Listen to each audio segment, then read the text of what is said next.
Okay, hi everyone. I'm Jeremy Stern, Deputy Editor at Tablet Magazine. I'm very pleased to welcome you all to a special preview panel of the 2023 Kiev Jewish Forum, a conference co-hosted by the Jewish Confederation of Ukraine and Tablet Magazine that'll take place in mid-February. So please check out kievjewishforum.com and tabletmag.com for more information. We have an excellent discussion lined up for you here in a minute, featuring Niall Ferguson and Michael Kofman on the balance of military forces in Ukraine and the future of America's role in Ukraine's war for survival.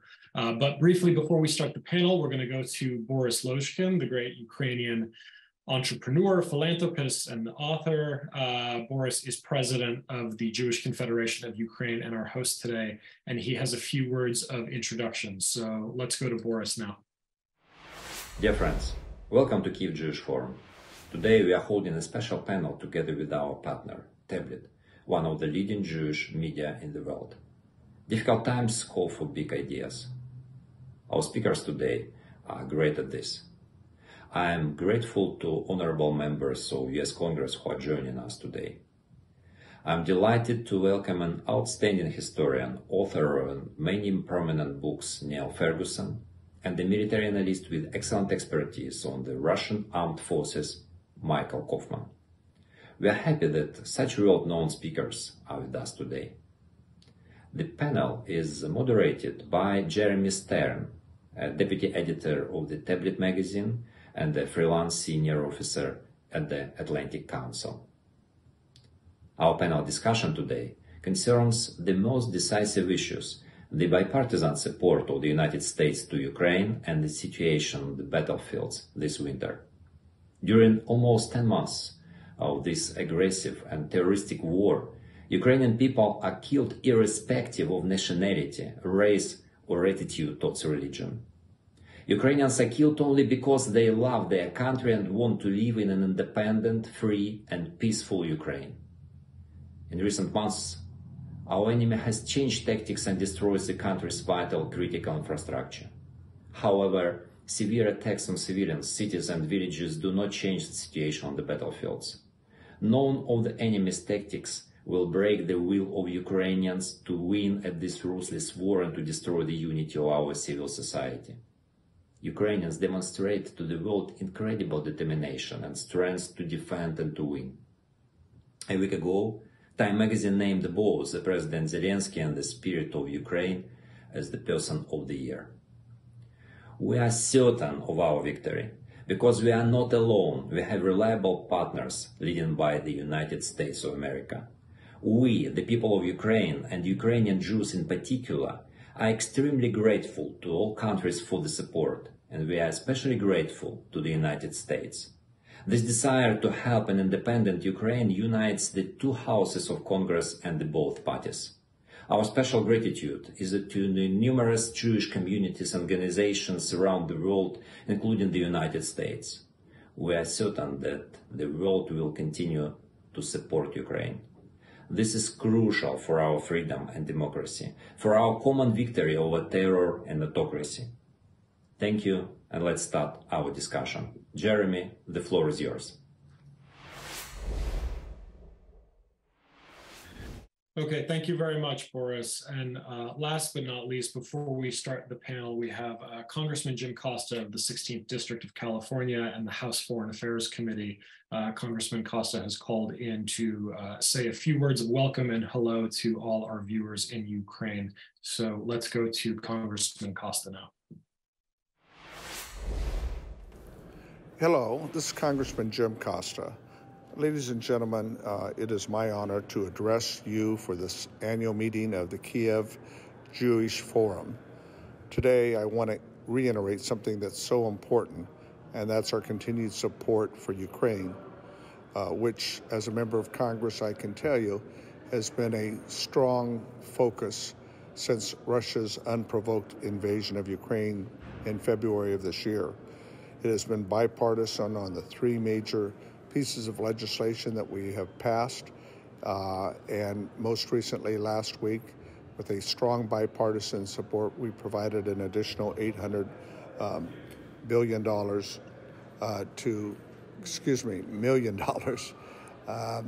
Ukraine might like it to be 800 billion, but it's 800 million on top of the billions of dollars of assistance we have already provided.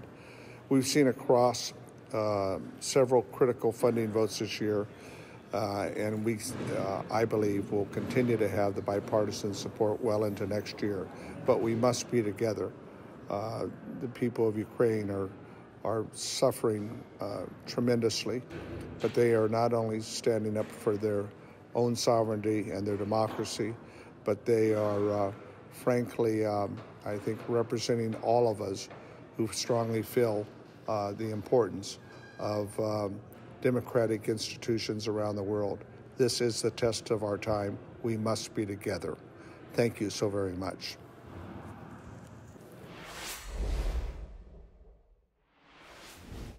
Okay, many thanks to the Congressman and to Boris, and let's get started with our discussion. We've got about 45 minutes, so let's jump right in. I'm very pleased to introduce Niall Ferguson of the Hoover Institution at Stanford University. Niall is, of course, one of the world's foremost historians of war, finance, diplomacy, many other areas. You can read his column each week at Bloomberg Opinion. And we also have Mike Kofman, Director of Russia Studies at CNA. Michael is a world-renowned military expert and perhaps the expert on Russian military operations and strategy. And if you don't follow Michael on Twitter, it really is impossible to know what's going on in Ukraine. So let's jump right in. First question. There was a recent poll that found that an equal percentage of Americans said that Russia and Ukraine both currently have the military advantage. It was about 26% for each. And a plurality of Americans, 46%, believes that neither side has the advantage. So regardless of methodology here, I think these poll results, they accurately capture kind of how difficult it is for Americans and others to follow something like the war in Ukraine. So Mike, let's start with you. Big picture, what is the actual military situation on the ground in Ukraine heading into winter, and which side, if either, does the winter weather advantage? Thanks, Jeremy. So I think it's fair to say that right now the war is on a transitional phase. Ukraine had a series of successful concurrent offensives, Kharkiv and Kherson. The last month or so had seen attritional fighting following the Russian withdrawal from Kherson.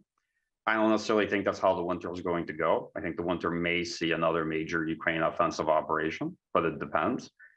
In general, winter conditions do impose constraints, both on the offense and on the defense. Right now, you see a grinding attritional fight with Russia pressing in Bakhmut, which is in Donetsk region, and you see Ukraine pressing along Russian lines in Luhansk, between what's called the line between Swatovo and Crimea.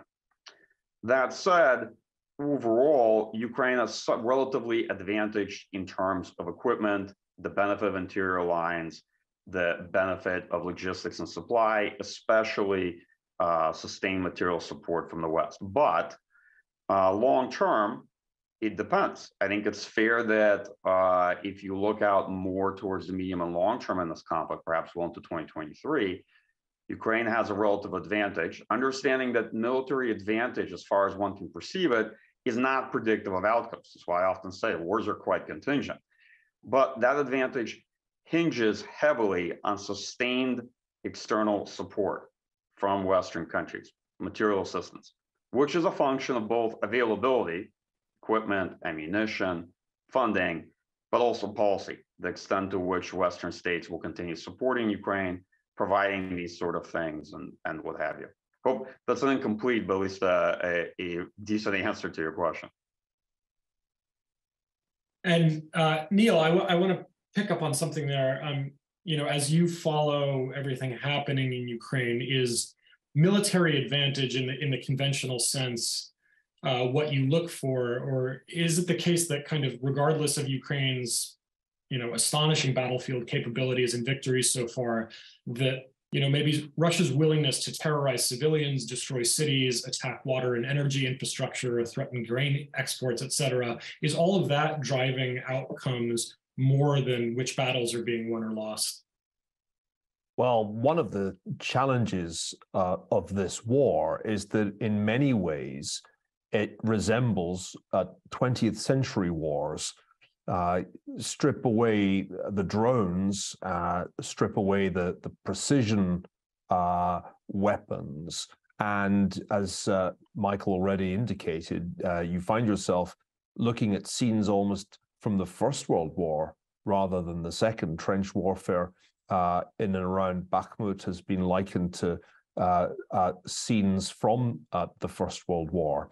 And now, if you're a serious scholar of the 20th century warfare, you know not to separate what's happening on the battlefield from what's happening on the home front, because the economy is absolutely crucial to being able to sustain this kind of warfare. Why is that? Because this kind of warfare is really destructive. It's destructive not just of infrastructure, it's destructive of people, and particularly trained manpower, it's destructive of weaponry, it's destructive of tanks. It is very destructive, much more destructive warfare than we saw in Afghanistan or Iraq in the last 2 decades. And that's why I want to emphasize, and what I'm going to say now, the economic dimension. And in economic terms, this is not going nearly as well for Ukraine as the war on the battlefield. And that's because Ukraine's economy is the economy that was invaded. It's probably suffered somewhere around about a 30% to maybe 40% decline in gross domestic product. I think maybe closer to 40, given the damage that's been done since the Russians started to attack the power grid. The IMF thinks that the Russian economy contracted by 3.4% this year. So there's an order of magnitude difference in the damage to the two economies. And that's what concerns me as somebody who's been an outspoken supporter of Ukraine, not just since February the 24th, but for many years. It's very hard for me to see how Ukraine can sustain this kind of a war into next year and perhaps until this time next year, even with the very important economic and financial support from the West. Ukraine is still struggling to finance its deficit in a way that avoids a descent into hyperinflation. So I worry that a lot of the coverage of this conflict, whether on media, mainstream media, or social media, because it's more interesting, focuses on videos of Russian tanks being blown up, whereas we don't spend nearly as much time talking about the ways in which Ukraine is struggling to remain afloat economically. And if I view this from a Russian side, yeah, there's no question that Western sanctions are kind of slowly eroding Russia's competitiveness as an economy and grinding it back to the 20th century, cutting it off from access to semiconductors and so on. On the other hand, I think to myself, well, from the point of view of grinding out some ugly result in 2023, as long as I'm able to cause Ukraine's economy to collapse or at least to contract drastically without suffering a comparable contraction in my economy, then this isn't going so badly.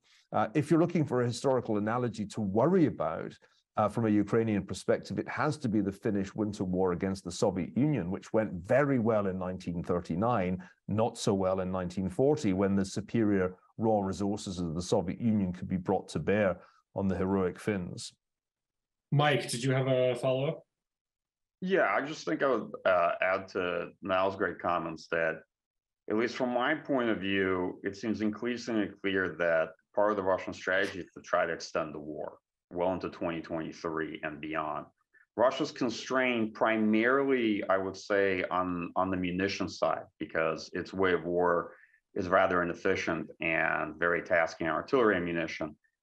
That said, I think the bet that Russia's trying to make is if they inflict sustained damage to Ukrainian critical infrastructure and thereby the economy, increase population outflows, reduce investment, and increase the cost of sustaining Ukraine over the course of a longer period of time, they can begin to try to exhaust the West in terms of their willingness to sustain the Ukrainian economy. I think Niall's very right on this point. So often as military analysts, we tend to focus on the war effort. But the war effort for Ukraine is around, I think, 50% of GDP expenditure.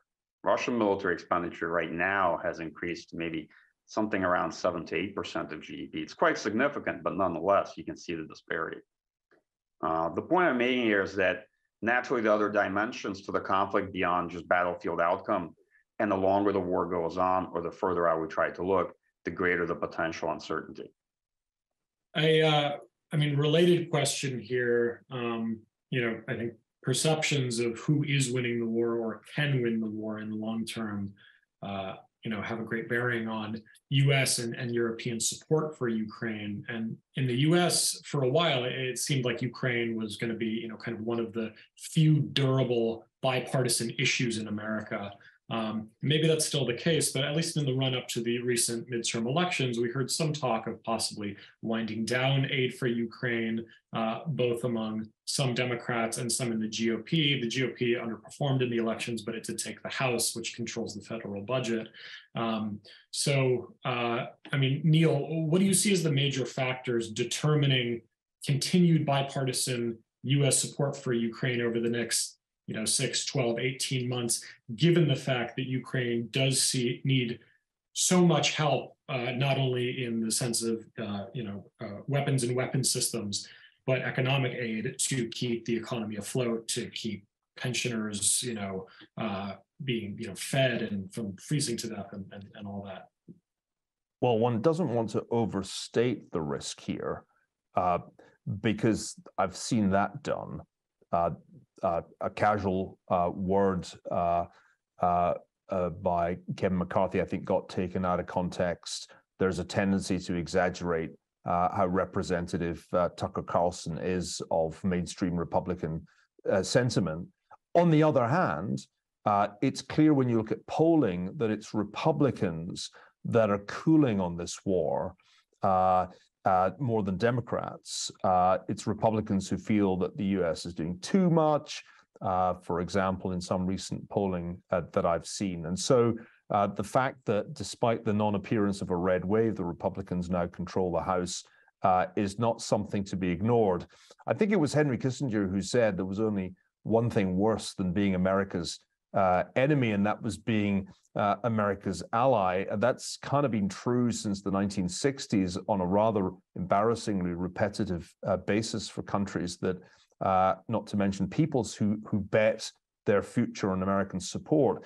If Ukrainian strategy is predicated on Western and particularly American support being consistent and sustained, capable of being sustained longer than, say, the Russian economy can keep this going, then that is an extremely risky strategy. And this is one reason why my sense is that it would be fatal for Ukraine to allow this war to continue along the lines that Michael just said. The Russians want this war to drag on. They know that Russia's economy can take it more than Ukraine's can. They also know the Western resolve is notoriously frail. It's held up a lot better than most people predicted, well, not quite a year ago, but I still wouldn't like to bet that there'll be strong bipartisan support for supporting Ukraine a year from now, just as I would be very nervous of assuming that NATO would be united in its support for Ukraine 12 months from now. I'm conscious that I'm sounding pessimistic. I don't want to be too downbeat, because one has to recognize the miraculous achievement that the Ukrainian people have brought us this year. They have exposed the limits of Russian military power. They've revealed that to a very large extent. It wasn't a paper tiger, it was a paper bear. And they have achieved phenomenal feats of heroism. They've also exceeded expectations in the sense that most of us who went to Ukraine on a regular basis over the last decade had got somewhat low expectations of Ukrainian civil society as well as of the Ukrainian state. And we have been, I think it's fair to say, astounded by the performance of both. And what I'm really arguing is that we must make sure these extraordinarily heroic achievements in the battlefield as well as in the wider society aren't lost, because there have been heroic defeats in Ukrainian history before. Ukraine has appeared to be on the cusp of independence only to fail to lock it in before. It's about 100 years, actually, since Ukrainian aspirations for independence were entirely snuffed out at the tail end of the Russian Civil War. So for all these reasons, I think we have to be really hard-headed and realistic about the outlook for 2023 to make sure that the heroic achievement isn't frittered away. Mike, what's your sense of how these factors are being integrated into both Ukrainian and Russian military planning? Are they paying attention to American domestic politics, to infighting within the European Union? Do these kind of drive military planning on both sides of the war, or is the war a kind of self-contained issue and neither side can really plan given the vagaries of US politics?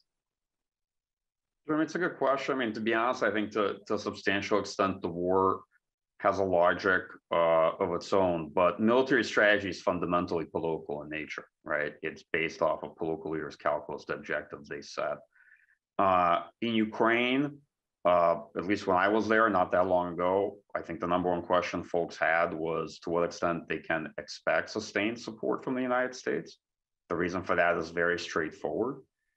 Ukraine's military effort outside of its own, will to fight and capacity, as I said, heavily depends not just on Western support, but in particular American support for a number of reasons. Not just because the capacity is here, not just because the United States organizationally leads a lot of the support activity, right, across Europe and providing equipment, maintenance, and what have you. Also because many European policies are reactive to the United States in terms of what the United States is willing to do, they're willing to do, and they may not be willing to do if the US doesn't provide these things.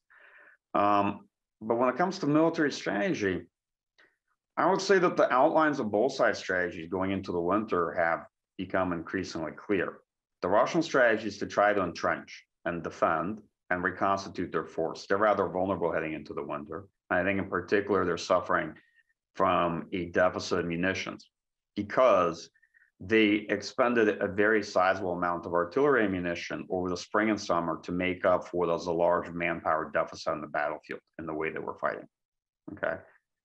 The Ukrainian strategy is to continue pressing the Russian forces and try to prevent them from being able to reconstitute, because they know that if Russia's given some respite of a period of months, then the Russian military will attempt to retake the initiative and go back on the offensive. And it's clear that Russian political leadership still wants to take the rest of the Donbass. Okay, hence the fighting for Bakhmut.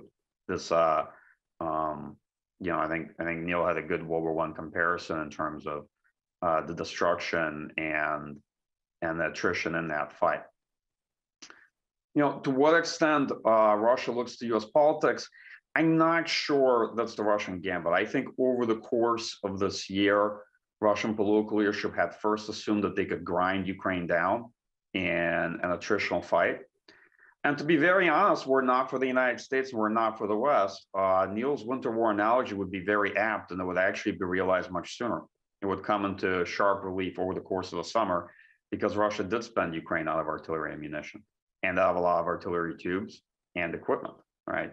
And so United States and Europeans have played an important role, particularly if you look after the spring and summer. And following that, I think the Russian strategy, or at least some assumptions, were disproven, and it was visibly disproven at the defeat of Kharkiv. It has now shifted to, or an assumption, at least this is my hypothesis, that if Russia can extend the war and can sustain it at this rate, that Europeans will struggle to get through the next winter the way they've gotten through this winter. And if this winter drives Europe into a recession, then they may see material constraints in European economies drive European thinking on the extent to which they're willing to support Ukraine. Now, I'm in no way saying that bet is true. Russian leadership has made a lot of assumptions about Ukraine, about Western political cohesion, and that have been disproven thus far. I'm simply explaining what I think, at least how I perceive Russian strategy. And so the military strategy is increasingly reflective of that, right? Or at least it's starting to come much greater into alignment with some of the political assumptions. It may be worth adding, Jeremy, that if one looks ahead beyond the winter, it's reasonable to expect the fruits of Russia's partial mobilization to materialize on the battlefield. And this is something I'd like to hear Michael's thoughts on. Clearly, what we saw this year was the absolute destruction of a really large part of the original invasion force. I don't know what your estimate is these days, but it strikes me as plausible that a quarter of the people who initially invaded Ukraine are now dead, because this was an extraordinarily bloody and destructive and unsuccessful offensive, and the Russians took much, much higher casualties than they can have anticipated. Of course, we don't know exactly how many people on the Ukrainian side have been killed or incapacitated, but as I understand it, most educated military experts think it's not that much lower a number. And so the Ukrainians have also sustained casualties, and we would expect them, as they went on the offensive, to sustain even more casualties because they don't have terrific protection for their troops. So this is a very, very costly kind of war. By 20th century standards even, because they're not vast armies, but they're taking very, very high casualties. So, Michael, I'd love to get your thoughts on the prospects for manpower in the spring, and how far that's going to be, in your mind, a variable that tilts the balance of advantage back to Russia. Right now, they have a clearly depleted military force in Ukraine with morale issues. They're sending people into battle, as far as one can see, with minimal training. The so-called Zerg rush really happened. But what's it going to look like in the spring? And does Ukraine have comparable manpower to tap? Sure, I'm happy to take that on briefly. I think at the beginning of the war, the main challenge for Russia is that they had lost their best people. They lost a lot of their elite infantry, airborne and Spetsnaz. They also lost a lot of their junior leadership, which is important. Company level commanders, battalion level commanders that are much more difficult to replace. And they lost a lot of their better equipment. They took significant losses to the better part of their armored force and equipment, and they also spent a sizable amount of long-range precision-guided weapons. All right, that said, since the first month of the debacle that was the Russian invasion, the Russian military had been looking for different ways to offset casualties. They used mobilized personnel in Luhansk and Donetsk People's Republics extensively over the spring and summer, and they put together various types of volunteer units and battalions across Russia. And over time, the role of Wagner PMCs grew, and Wagner began recruiting across Russian prisons. So the Russian military has been finding ways to defray casualties to the actual regular force. Now, I would say that strategy in large part was a train that eventually ran out of track by the end of the summer. Hence, you saw Russian mobilization, introduction of wartime measures and stop-loss policies in the military. Mobilization has yielded a fairly sizable amount of manpower to the Russian military, probably somewhere between 200 and 300,000 personnel. It's been paused so that the Russian military can process the biannual draft, which is another 120,000 conscripts. But it's very likely they will continue mobilizing people as part of a phased rolling process next year. So it takes quite a few months to see the real results of mobilization. I think a fair look would be maybe another 3 months to see what the Russian military can make of it. Initially, they threw these men to stabilize their lines. And to be honest, I think a fair assessment is that it did work. It did stabilize Russian lines to an extent, and it permitted withdrawal from Kherson. What they can further make of it, the jury's still out. What I will say about mobilization, that's just my own perspective, is that numbers are not deterministic. Force quality matters, and of course, in particular, force employment matters. And that depends on a lot of things: command and control, logistics, leadership, what have you.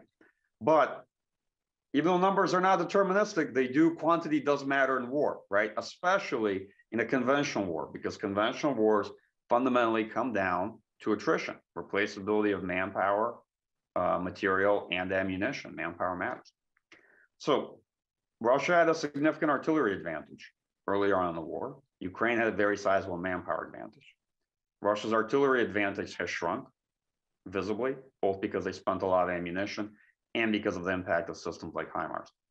Ukraine's manpower advantage has shrunk since October, okay? And it'll be interesting to see what size force the Russian military can actually sustain in Ukraine. Likely they will use a lot of the mobilized personnel for rotating units and to build out reserves. I think in the near to medium term, the greatest constraint on both sides will likely be availability of ammunition, steady supply of artillery ammunition, and for Ukraine separately in the near term, the deficit of air defense and the impact of the Russian strike campaign, whose secondary goal is to essentially bleed Ukrainian air defense out of ammunition, will be a significant factor. That's why it's imperative for Western countries to get on top of the air defense situation as much as possible now and focus on the artillery ammunition situation in kind of the more medium and long term in this conflict. I think that manpower-wise, were it not for other constraints in terms of ammunition, equipment, and other challenges the force has, the Russian military might actually have the capacity for greater offensive potential coming out of the winter. But because of these other constraints, I'm rather skeptical of it. What I do think is a real issue, and the fighting Kherson revealed this somewhat, is that the Russian military now has a much higher density of forces to the terrain they're occupying and trying to defend. They're entrenching along layered sort of defensive lines. And so future battles are likely to be costly and perhaps yield incremental gains. This is a short way of saying that I'm cautiously optimistic about Ukraine's prospects, but also trying to manage expectations that Kharkiv is not a good model that folks should look to for how the war is likely to evolve. And there's quite a bit of hard fighting ahead. Hence kind of my adage that Ukraine is winning and has been winning, but it has not yet won, right? And as an analyst, I tend to focus much more on worst case scenarios rather than sort of fortuitous outcomes, right? Well, so a related question for Mike. I think most people are aware by now that the war began with the Ukrainians pleading for certain weapon systems that Washington was initially reluctant to supply, but which it started to provide as the Ukrainians proved their almost astonishing capabilities. And the Ukrainians, I believe, are still asking the US and other NATO countries for other classes of weapons and weapon systems that the US is still reluctant to supply, presumably in order to avoid the impression that America is a direct belligerent in this war, whose targets now include military bases like hundreds of miles into Russian territory. So for Mike, what exactly is Ukraine asking for right now that Washington is still not providing? And in your opinion, should Washington provide it? And on that latter question especially, let's also get Niall's reply. Jeremy, that is a thorny question. Okay. So as you know, I'm from Washington, although I clearly am not in Washington right now. I'm actually in Vilnius in the hotel room with kind of 70s style tinted lighting. And so it looks like it might be I'm talking from the past. I would say that Ukraine in particularly wants short-range ballistic missiles like ATACMS, has asked for a host of conventional systems from Europe, such as tanks, which Germany doesn't seem to want to provide, fourth-generation aircraft, depending on what type is available. And, to be frank, Ukraine has had throughout this war a fairly sizable list of things they've asked for, some of which are top priority items. Let's say right now, air defense systems, artillery ammunition, things of that nature, some of which are things that Ukraine may need or let's say want in the long term that have a substantial training cycle, right? That it may make sense to get on top of now, understanding that Ukraine may have to eventually make a transition from the legacy Soviet equipment they inherited to Western produced equipment, if anything, because ammunition may become a problem much further down the line. Okay, so with respect to should the United States provide or not provide this, let me make a couple of comments which will seem evasive probably because they are.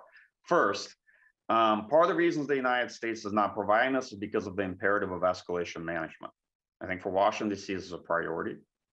And I think there is a general view that on balance, the current situation strongly favors the United States because the United States is able to use material support and intelligence support to help Ukraine win. And in fact, I think in fairness, if you look at where we are about 10 months into the war, given the bleak picture on February 23rd, you would have to admit that this is probably the best possible outcome one could have hoped for. At least from my point of view, remembering what I saw and the discussions that I was involved in from the fall to the winter and the run up to the war, this outcome is a rather good one compared to all the other trajectories the war might have taken. So it's fair to say that to a substantial extent it's been working. Second, when you look at capabilities like this, I hate to say this, but there are no real silver bullets in wars. Okay, yes, technology and capability matters. How you employ it is even more important than that. But often capabilities have their greatest impact on the battlefield when they're first introduced at scale, okay? Then they themselves will generate to some degree adaptation. So what I'm trying to say is that folks first looked at HIMARS, then they look at ATACMS. If the United States provided ATACMS, after that, it would be something else, okay? With regard to other policy questions and issues, for example, why will Germany not provide tanks?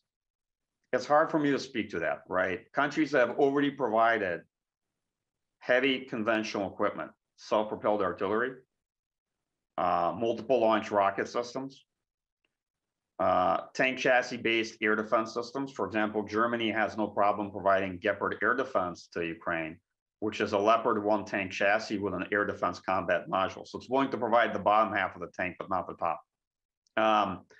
I'm being a bit facetious, but technically this is quite true. I can't explain it. I'm not an expert on German policy or politics, and it's hard to understand some of the, I see, Byzantine aspects of the choices being made.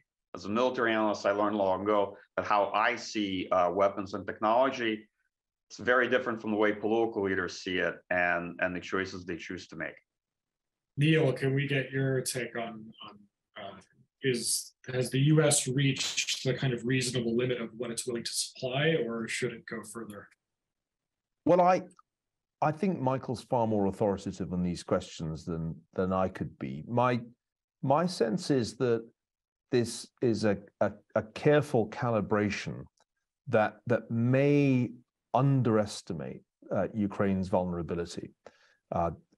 I have a sense that there are some very smart people in Washington with a kind of formula which states you can supply this much weaponry to Ukraine to achieve this much bleeding dry of the Russian military without risking escalation into a dangerous realm of conflict that would directly implicate the United States or its allies. There's some kind of formula.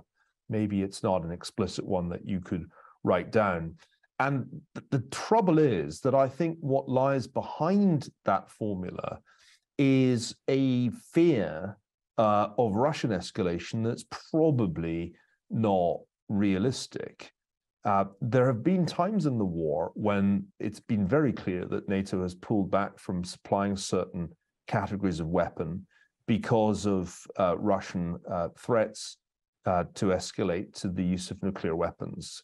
Remember when jet planes were about to be delivered and then they weren't, quite early in the conflict, at a time when air support was desperately short and Ukraine was very vulnerable. And so my sense is that while it's true what Michael says, this has turned out much better than almost anybody would have dared to predict on February the 23rd this year. That still doesn't mean it turns out well in the end. And here I'm just going to echo something that he said: Ukraine has won, is winning, but hasn't won the war.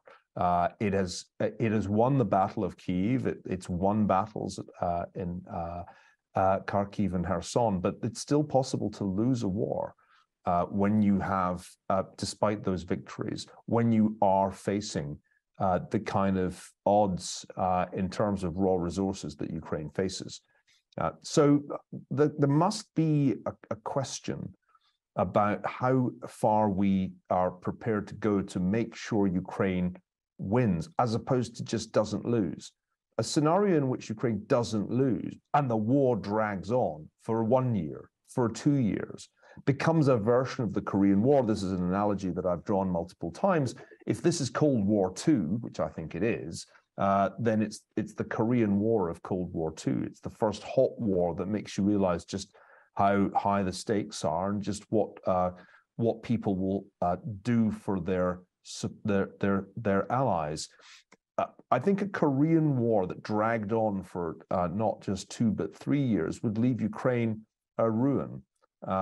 Would presumably end with some kind of territorial compromise that would create a permanent zone of potential conflict rather than a peace agreement. So there's a danger that the formula I talked about which avoids escalation, keeps the control, as it were, of the escalation threshold in American hands, ends up producing a suboptimal outcome, at least from a Ukrainian standpoint. I don't know if you agree with that way of thinking about it, Michael, but that's how I'm inclined to think about it. I think those are good points. What I'd say is that it is important for folks to realize that strategic defeat for Russia is not the same thing as victory for Ukraine. Yes, Russia can already be considered to have suffered a strategic defeat. Its initial invasion failed.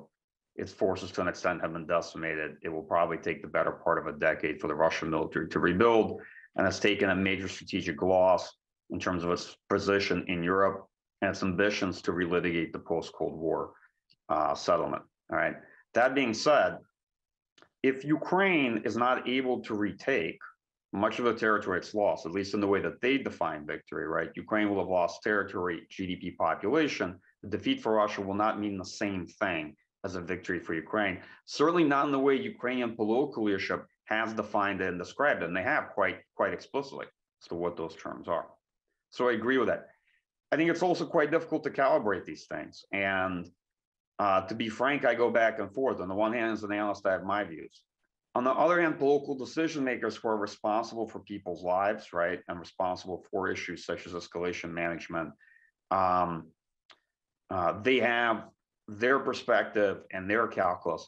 I think one of the challenges is that even though it's clear that the United States and NATO countries in general could afford a much broader and more involved role in this conflict, and a lot of Russian nuclear signaling had been just that, there's a perception that in certain places there are likely to be genuine Russian red lines. There's the absence of, let's say, a Russian response or a sudden lurch toward escalation doesn't mean there are no red lines anywhere. Yeah, I think that's fair. That's also fair to say. Yeah.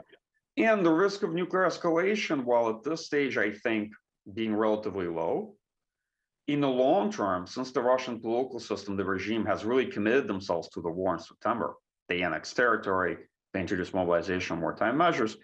In the long term, if you look on this conflict, it may have grown. Either way, it's fair to say that's probably the highest it's been since at least 1983. I think there's an argument that is a reasonable one. Okay, we have about 7 minutes left here, so let's close with one final question for both of you, and let's start with Niall.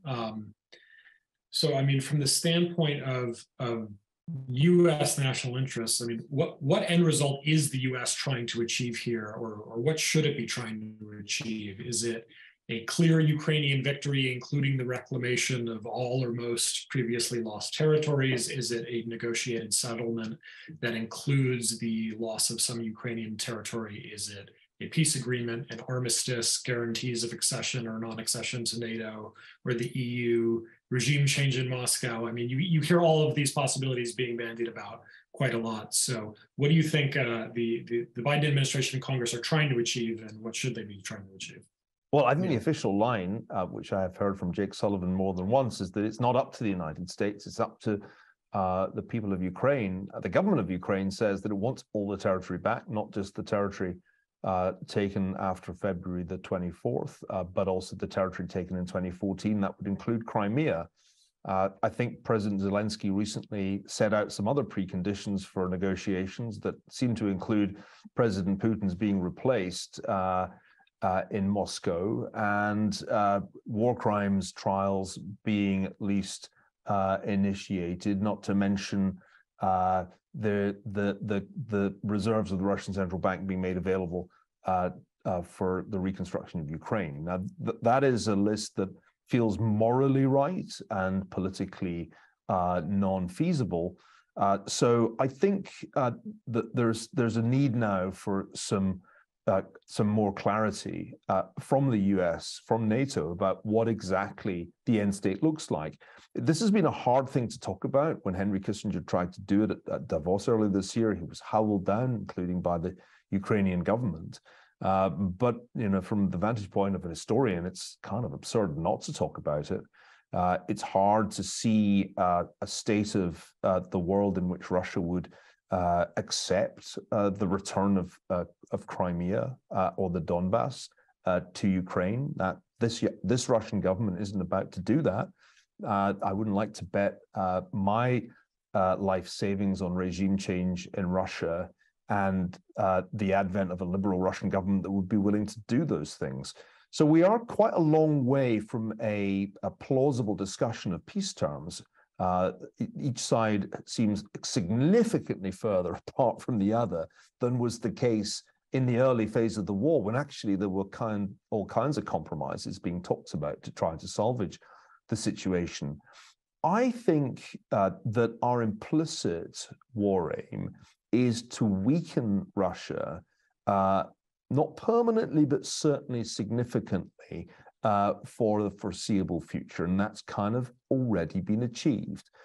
The unintended consequence is that Russia is now more than at any time in its history a client state of China, heavily reliant on China as the market of last resort for its hydrocarbons. And I'm not sure that will turn out to be a strategic triumph in the medium term. The key problem, the last thing I'll say, that the Ukrainian people confront is the classical problem that war causes. And that is, the longer the war lasts, the harder it becomes to stop, because the more bitterness is felt for the not only the losses in the battlefield, but also for the war crimes. If Ukrainians want to lock in the achievement of 2022, I think they must begin to devise some realistic set of objectives that they could conceivably get the current Russian government to accept. This is not going to be at all easy for President Zelensky and his advisors to do. The mood in Ukraine, I was there in September, I'm sure you've been there more recently, Michael, when I was there, was extraordinarily belligerent, and it was perfectly possible to hear wild talk of the disintegration of Russia as some plausible outcome of the war.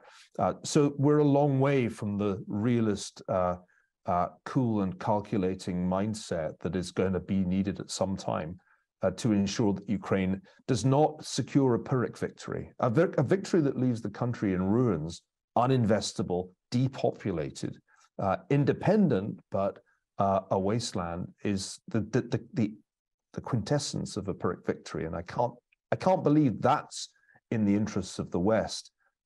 It's certainly not in the interest of the Ukrainian people. Mike, let's close with you.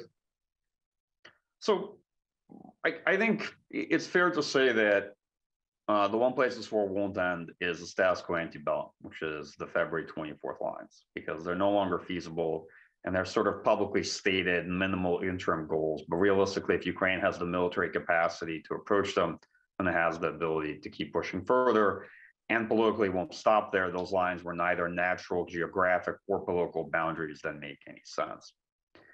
I will say that what's challenging about this war is, first, often the wars, it's up to the loser to decide when the war is over. So even if Ukraine is militarily successful, Russian political leadership can choose to not acknowledge that and continue a state of hostility in one way or another.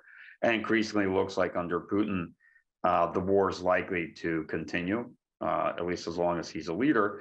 But alternatively, there's also another outcome, which is, and there's in particular folks who want kind of premature early negotiations, right, have to face the reality that there's no military stalemate on the ground right now, and neither side is willing to revise their minimal war aims. And that means that any ceasefire or pause not only would be more beneficial relatively to the Russian military, but would only very likely ensure a continuation war. And so we have to take care that how this war ends is not in a manner one way or another that helps only ensure another war that's a continuation of this war. And for clarity's sake, this war itself is a continuation war of the original war that Russia launched in 2014. That is what it is in practice. So I don't want to end on a pessimistic note, but say at least right now, the general position I've seen in the West is it's best to let Ukraine define what victory looks like. And as Ukraine approaches victory, how best to align views and what to do is in many ways a good problem to have. Because if Ukraine is ultimately successful on the battlefield and is able to get there, we can manage that outcome much easier than the alternative, right? Which is that things take a downward turn, or there's a relative stalemate along current lines, which I don't think there will be, and that the war becomes much more difficult to economically sustain, right? So unfortunately, I'll kind of leave it on this. It's a relatively indeterminate answer, but basically to say that I can see a range of possible outcomes. I think it will to some extent require some historical reflection, and this might be more a professional duty for Niall than for me, to look back on this war and to weigh it and judge it after it's over, to what extent it was a Pyrrhic victory or defining defeat or defining victory. And also to what extent does how this war ended really set up the preconditions for a lasting peace, or for an unhappy peace, or for a follow-on conflict of some side, because one side or the other didn't achieve their minimal war aims. Okay, well, we are out of time. This has been extraordinarily informative, and it's been great to get you both in the same room, same Zoom room together. So thank you very much to Michael Kofman and to Niall Ferguson. Thank you to Boris Lozhkin and to Congressman Costa. Please remember to go to KievJewishForum.com and tabletmag.com to find out more about the conference in February. And thank you all very much for tuning in. Thank you. Yeah, thanks for having me.